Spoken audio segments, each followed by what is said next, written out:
Are you aware that there is a silent killer, a killer that's ruining families, causing fear, multiplying anxiety, causing depression to skyrocket, and suicide to go off the charts? This disease is called isolation. We were never meant to live alone, but this pandemic has put more people in isolation than ever before. What's the answer? Stay with me. That's today. Welcome to this edition of Living on the Edge with Chip Ingram. The mission of these daily programs is to intentionally disciple Christians through the Bible teaching of Chip Ingram. I'm Dave Drury. And this season of separation, distancing, and seclusion has certainly been difficult for all of us. But it's confirmed just how important community is to our well-being. So how can we get that closeness back? Well, in just a minute, Chip continues his new series, What Now, What Next, by looking at ways Jesus prioritized his relationships and how we can imitate that. Before we begin, if you've been encouraged by this series, would you take a minute after this message and share it with a friend? You can do that through the Chip Ingram app or by sending them the free MP3s at livingontheedge.org. Now let's join Chip for his talk, Relationships, Not Real Estate. 5 years, 10 years, 50, 100 years from now, if the Lord has not returned, people will look back at this year as a life-changing, pivotal change of era, change of epoch, where the rules changed, power changed, life changed, how people communicated changed, business changed, geopolitical power was shifted, technology changed, how people lived, how they responded, and they'll look back and see that Christianity had a fundamental change. I don't know whether it's going to look back fundamentally great, fundamentally different, or fundamentally worse. What I can tell you is, as you have on your notes, the definition of insanity, most of you know, right? Doing the same thing over and over and expecting different results is the definition of insanity. And so there's a couple questions we need to ask. Is what have we been doing in the family? What have we been doing personally? And what have we been doing in the church for the, say, last 30 or 40 years? And then what are the results? And there's a lot of people that, I hear it all the time. Can we just get back to normal? Memo, normal is never returning, period. Survey that came out, America is losing its religion. So all I want to do is pause for a moment and say, let's look back at our lives as followers of Jesus and the impact, at least in our country. America's membership in worship communities has declined drastically. The accelerated trends toward more secular America represent a fundamental change in the national character, one that will have major ramifications for politics and even social cohesion. The United States religious membership first was measured by Gallup 1937. 73% of people in America went to some worship service with a basic concept of morality. For the next 6 decades, it stayed over 70%. Between 1998 and 2000, in only 2 years, the number of people who didn't attend any religious organization grew by 8%. In the last 3 years, it's grown by 21%. The percentage of Americans who do not identify with any religion is greater now than any time in America's history. By way of detail, whatever their religious practice, Americans are increasingly rejecting the moral concepts found in most major religions. In 2017, Gallup found a significant majority of Americans believe that the practices of divorce, extramarital sex, gay and lesbian relationships are all morally acceptable. The world has dramatically changed. Morality has dramatically changed. The church has dramatically changed. And I say this not as a condemnation because I'm part of the problem, but it was on our watch. It was during our season of life. Jesus said that you are and I am the salt of the earth. Salt preserves, it purifies, makes a difference. You are, I am the light of the world. The light exposes, it brings life. I would say we'd have to confess that the salt has not been very salty in the last 30 to 40 years, at least in America, and the light has not been very bright. So the question is, what do we have to learn? We've got 3 observations. Observation number 1 is isolation is lethal. It's lethal. It's not hard. It's not difficult. It kills, brings fear, brings anxiety. We desperately need one another. Human beings, not just Christians, we desperately need one another. I don't mean just being aware of one another. I don't mean chit chat or superficial. We desperately need one another, heart to heart, soul to soul. Observation number 2 about the church. With rare exception, after 30, perhaps 40 years of what I call place-centered ministry. In other words, the church became a place. Weekend attendance became the most important metric. Programs happening at the church. Our kids go to this. We have a meeting for this. Place-centric or emphasized ministry has increased church attendance, has had mega churches multiply around the country in the last 35 years like Walmart's, but it has failed in our ability to develop people and disciples. 8.5 to 9 professing followers of Jesus, whether they say, I believe in the Bible or I'm born again or whatever phrase that we use, their lifestyle, their ethics, their families, their morality is almost no different from their non-believing counterparts. We've been successful at growing churches, but being a Christian has changed in America too. I go to a meeting down from just 10 years ago of 2.6 times a month to now 1.6 times a month. I listen to someone talk, I sing a couple songs, I try to be a little bit better person, and I live my life primarily focused by the culture, what success is, what makes me happy, and basically a general narcissistic view that life is for me and Jesus is my ticket to a, quote, great marriage, great singleness, upward mobility, and hopefully that all my kids turn out right. And the results have been devastating. What we've learned about American Christianity is that the adversity of the last year has revealed a Christianity that is more consumer than contributor. It's more spectator than servants, and it's more fans than followers. I was with a friend at a major podcast in the last couple weeks, and on it was a Wheaton professor who just kind of did an overview after everyone had talked, and futurists and Christian leaders. He said, basically, the pandemic in America has revealed an American Christianity that has poor theology, shallow faith, and is basically consumer Christianity. I think it was Max Dupree, he said the first goal of leaders, whether you're the leader in your home, leader in a company, leader with a small group of people, it's to define reality. We've all been in denial for a long time. We've measured the wrong things. It's not how many come to a church gathering, it's what kind of people are leaving the church gathering and are the kind of moms and dads and single people and employers and employees whose first and foremost loyalty is to Jesus, who have a winsome morality, not against the world, and whose lives are dynamic and loving and kind. And are you ready for this? A lot like Jesus. That was the game plan. And that little game plan was a grain of wheat that fell into the earth, and it turned the world upside down. But that changed in America.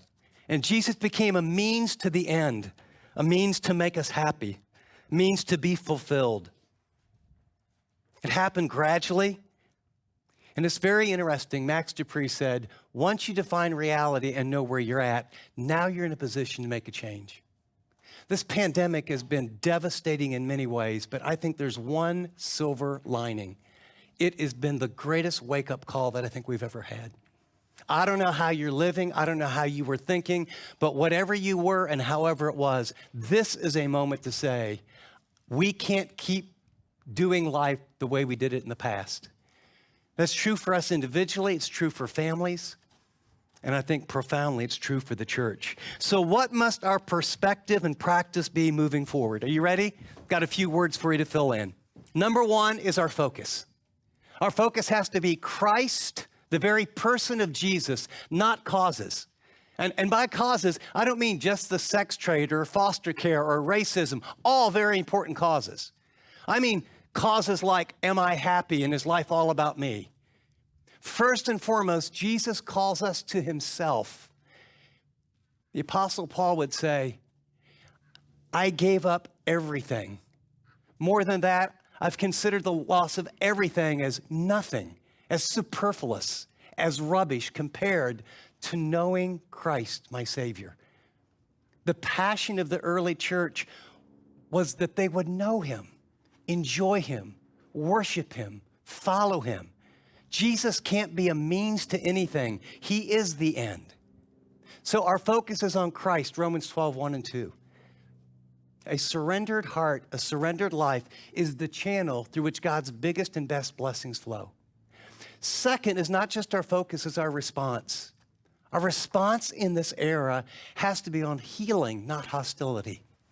See, when your faith becomes about you and my faith becomes about me, when the church is about, our turf and what we do and, this is our place, when things change, a lot of Christians got very mad and very hostile. There's a lot of hate, a lot of anxiety, a lot of fear, a lot of blaming, and a lot of harsh, harsh words that I don't think Jesus would recognize as these are my followers. But see, when someone starts to mess with your life, we get mad. Peter would write to an early church under Nero. It's been granted you for Christ's sake that you could suffer with him. We have this pattern in Christ that you should follow in his steps, that although he was reviled, he reviled not. He didn't trade insult for insult. It doesn't mean that we're passive, but there's a way to make a difference in a culture without attacking people and blaming people. The third, it's not just our focus or our response, it's our priority. Every church around America and places all around the world are trying to figure, where do we go from here? What do we need to do? And if we're not careful, we'll unconsciously think we need to get everything going that we used to have going, which will, are you ready for this? Create exactly the same results that we've had. Is that what you want? You want 68 or 70% of our own children say, Mom, Dad, pastors, staff members, church, I don't know what you all believe, but it doesn't look real enough for me. I'm opting out. These are our own kids. So what needs to change? I'd like to suggest it needs to be about relationships and not real estate. And when I say real estate, I don't mean it as literal as it sounds. Over time, churches began, and it's here, it is true all around the world, churches began to consciously or unconsciously, probably more, think that success is, wow, we're growing. We used to be in a house. Now we need a little building. Now we need a bigger building. Now we need a building with a gym. We need a building with a climbing wall. You know what? You should see our church. We have our own bowling hour. We got a bookstore. We got a coffee shop. There's Christian music now. There's Christian books. We've become a whole subculture with diminishing impact. And so over time, going to an event, how many people showed up instead of what kind of people were leaving became the metric. And the church, by and large, is now viewed by culture as angry, hateful, filled with celebrity pastors, tragic moral failures among some of our greatest heroes of the faith, even in the last year or two.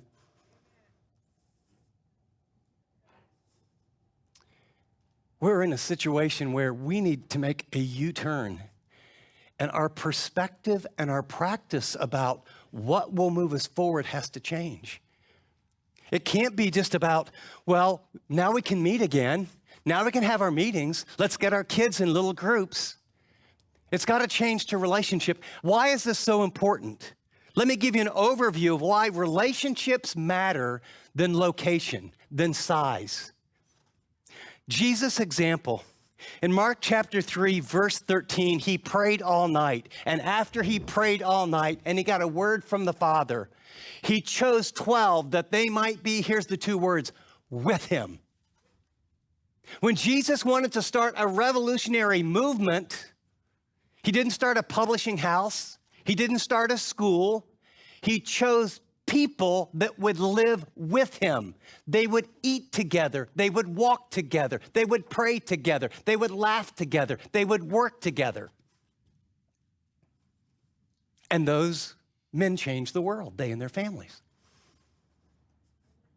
When Jesus was leaving his last night, if you would look at his very last night, John chapter 13 through 17, what mattered? Where was his focus? What was his priority? Talk about a new epic turning. He would die, then he would be raised from the dead. All history would change. What's the last thing do you say to those who are going to take on the baton of revolution to change the world, that there's hope, that there's life, that there's forgiveness? He said, a new commandment that I give unto you, after he what? Washed their feet. That you love one another the way I loved you. By this, the world will know that you're my disciples. By the beauty of your buildings. By the PR in your programs. What did he say? By this, the world will know that you're my disciples, by how you love one another. Now, don't get me wrong, there's a place for the church gathered. There's a time for the teaching and the worship collectively that's very, very important.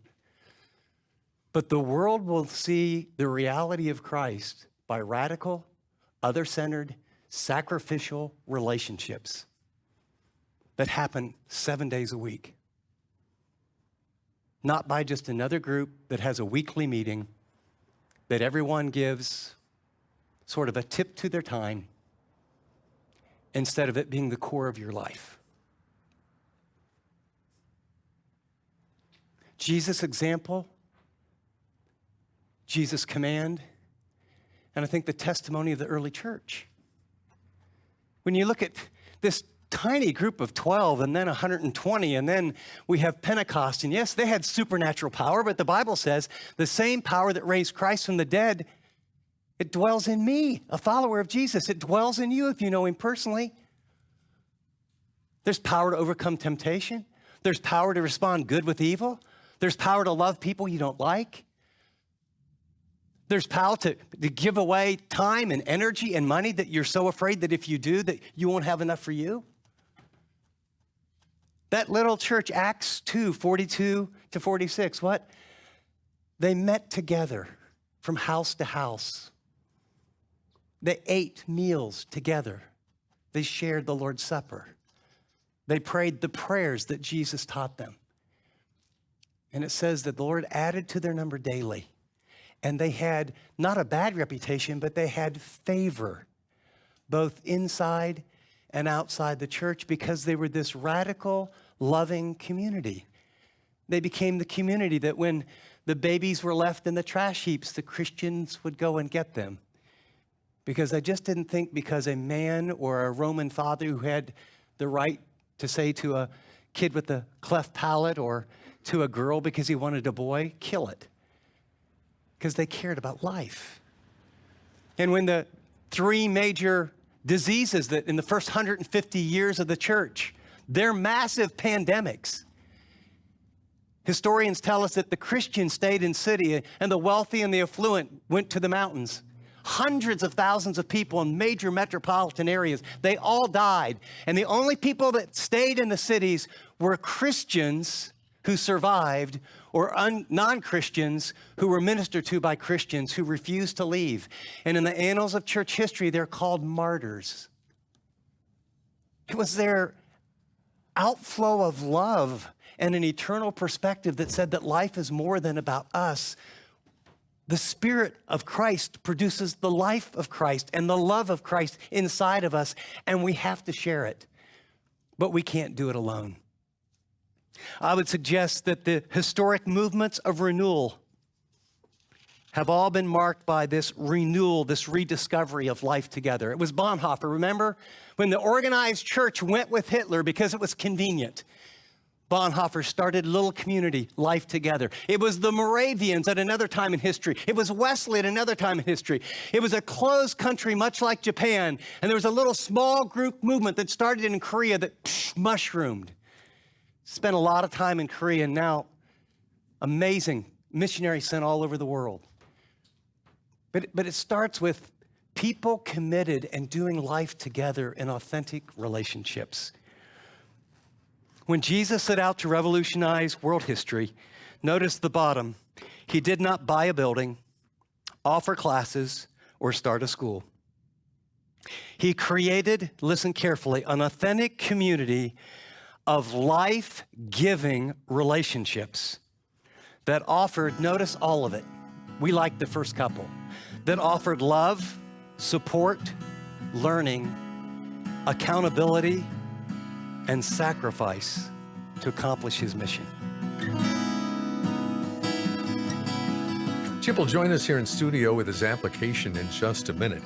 You've been listening to the first part of his message, Relationships, Not Real Estate, from his series, What Now, What Next? When the world gets turned upside down, it becomes really obvious how much people need Jesus. The anger, the hostility, the division, it's devastating. So the question is, how do we tell people about the peace only Jesus offers? Where do we start? In this brand new teaching from Chip, he challenges us to authentically live out our faith by identifying 6 biblical mindsets we have to adopt. When you invest time in this series, you'll learn what it means to be a genuine Christian in a world that's crumbling all around us. To listen to this entire series, What Now, What Next? Making Disciples in a Disrupted World, the Chip Ingram app is a great way to get plugged in. Chip, one of the great blessings of radio or podcasts, or even listening on the app, is that it's usually a very private experience. I mean, you can focus on the teaching and have God really speak to you. Well, that's right, Dave, but it's more than just a private experience. For those that listen to the radio, listen to the app, listen online, I wonder if they really recognize all that goes into making that broadcast, that podcast, that app a reality. What people may not understand is that it's a very expensive proposition to buy airtime, to pay a staff, to do the technology, to upload things on satellites. But you know what? We love to do it. Here's what I would ask. If this ministry, if those broadcasts have been a blessing to you, if they've helped you draw closer to God or have a better marriage or learn how to forgive someone, would you partner with us? Would you give to Living on the Edge this month? And here's the good news. It's a great month to give because thanks to a small group of friends of the ministry, every dollar you give in December, it gets doubled. 10 goes to 20, 100 goes to 200, 1,000 goes to 2,000. It's phenomenal. It's a group of people that believe in what we're doing. And if we've helped you, would you help us help others? Dave, would you take a minute and tell people how they can get on board today? Absolutely. If Living on the Edge is making a difference in your life and you'd like to help others receive the same blessing, we'd love to have you join us. To send a gift, just go to livingontheedge.org, tap Donate on the app, or give us a call at 888-333-6003. Again, that's 888-333-6003. And thanks for doing whatever the Lord leads you to do. As we wrap up today's program, on a scale of 1 to 10, I mean a 1 being, wow, my relational world is not good at all. A 10 is, it's flourishing, it's authentic, it's face-to-face. I have 2 or 3 super close friends. I can be vulnerable. We're doing life together. We support one another.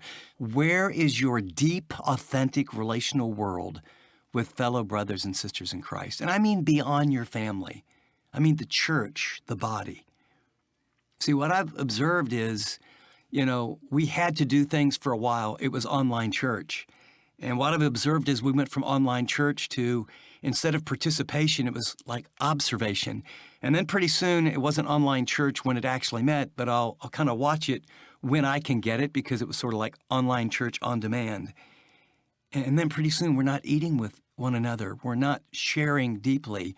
And it happened so gradually. It was like I was that frog that is in the pot, and they gradually heat it up and you don't realize it's impacting you until you're boiled alive. I just realized that little by little by little by little, I didn't have vibrant face-to-face relationships that spurred me on to real love and to real good works. And I think it started to develop a new pattern. And it was in the midst of that I literally just had to break out of it. I just had to say, oh, God, help me. I can't live like this. Here's my challenge. Whatever number you gave yourself, what would be the next step to move that number toward a 10? I don't know what you need to do, but who are people that you are close to or that need you, that you say to them, let's talk. How's your walk with Jesus? What's God teaching you? How could I encourage you? Do that today. Get reconnected from the heart. You'll be glad you did. Well, we're praying for the ministry that continues to happen through Living on the Edge, and we're praying that you'll choose to partner with us financially while we're in our year-end match. Thanks to a handful of very generous friends of the ministry, every gift we receive during December will be doubled dollar for dollar. To send a gift, just go to livingontheedge.org, tap Donate on the app, or give us a call at 888-333-6003. That's 888-333-6003. Your generosity is greatly appreciated. Well, that does it for this program. For Chip and the entire team here, this is Dave Drury saying thanks for listening to this edition of Living on the Edge.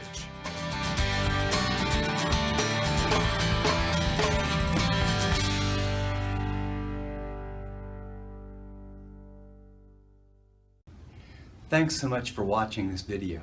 If you'd like to watch more content like this, click and subscribe here to our channel.